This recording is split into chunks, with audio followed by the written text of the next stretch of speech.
Hello and welcome to Padai on YouTube channel. This is for the class 7 chapter 2 New Kings and Kingdoms. So many of the new dynasty emerged after the 7th century. So in map 1 it shows that the major ruling dynasty in a different part of the subcontinent between the 7th and the 12th century. Now in this chapter there are many maps given, and they have mentioned the various places like here see Chemanas, Pallas and Rashtrakutas, their empires and their places. You must read and study and understand those things. The emergence of the new dynasties. By the 7th century, there were a big landlords or a war chief in the different regions of the subcontinent. Existing the king often acknowledged them as their subordinates or samantas. Now, they were expected to bring the gift of the kings uh, overlord and be present at their courts and provide them with the military support. As the Samanta gain more power and the wealth, they declare themselves to be a Mahasamanta and Mahamandaleshwar, the great lord of the circles or the regions, and so on. Sometimes they asserted their independence from their overlords, so they separate themselves from the king and they become a king. One such instance was that of the Rashtrakuta in the Deccans. So initially they were subordinates to the Chalukyas of Karnataka. In the mid-8th century, the Danti Durga, a Rashtrakuta chief, overthrew his Chalukya overlord and performed a ritual called Hiranya Garbha, literally the golden worm. So when this ritual was performed with the help of Brahmana, it was thought to lead to a rebirth of the sacrificer as a Kshatriya, and even if he was not by birth. So it means that Samanta can separate themselves from the king and do this yagna like a Hiranyagarbha, and then declare himself a Kshatriya and become a king of that area. In other cases, the men from enterprising families used their military skills to carve out kingdoms. For instance, the Kadamba, Maya Suri, Mayurasharnam, and Sharman, and the Gujrahara Pratihara, Himachal Pradesh, where Brahmanas who gave up their traditional professions and took arms successfully and established kingdom in Karnataka and Rajasthan respectively. Administration in kingdoms. So many of these new kings adopted high sounding titles such as a Maharaja Dhiraj, a great kings, a Tribhuvan Chakravarti, and so on. However, in spite of such claim, they often shared the power with their Samanta as well as with the associations of peasants, traders, and Brahmins.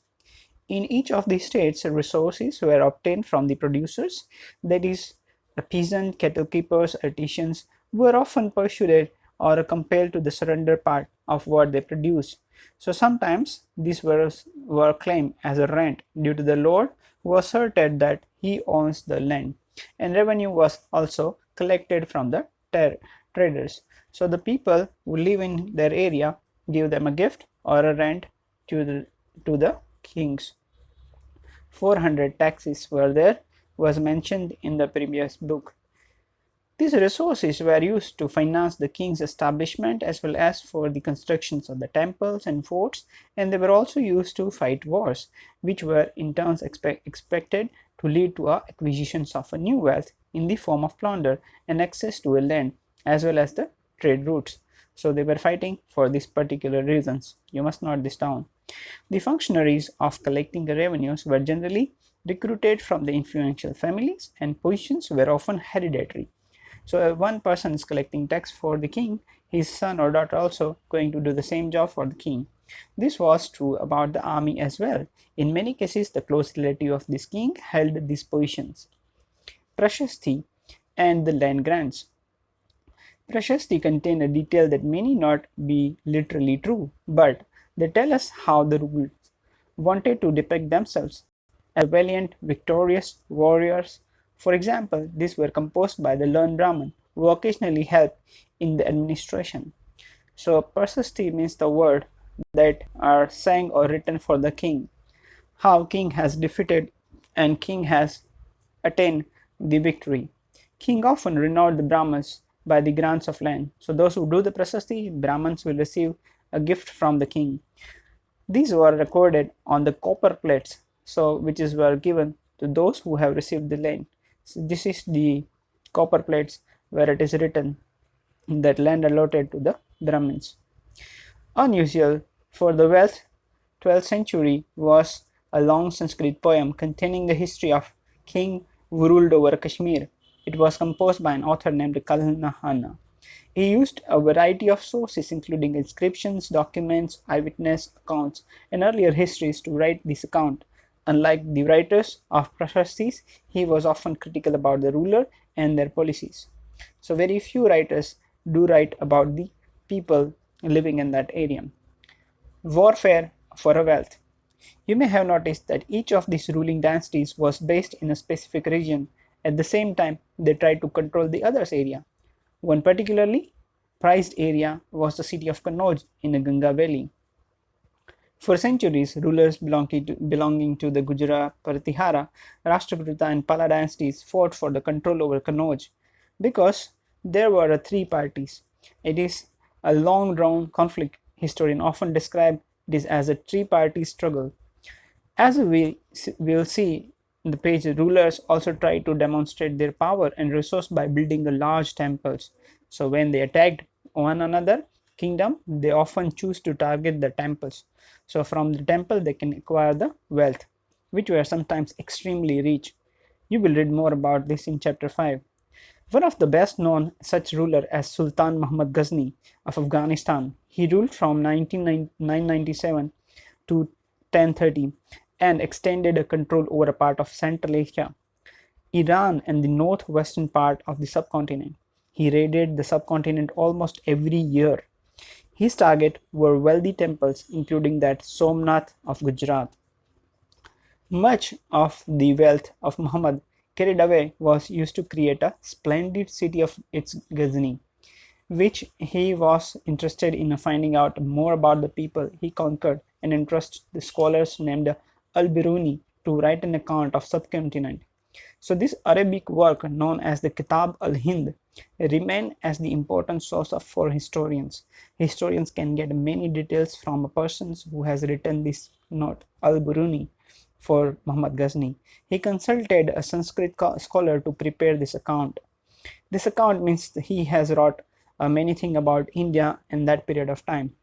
Other kings who engaged in warfare, including the Chahmanas, later known as the Chauhanas, who ruled over the regions around Delhi and Ajmer.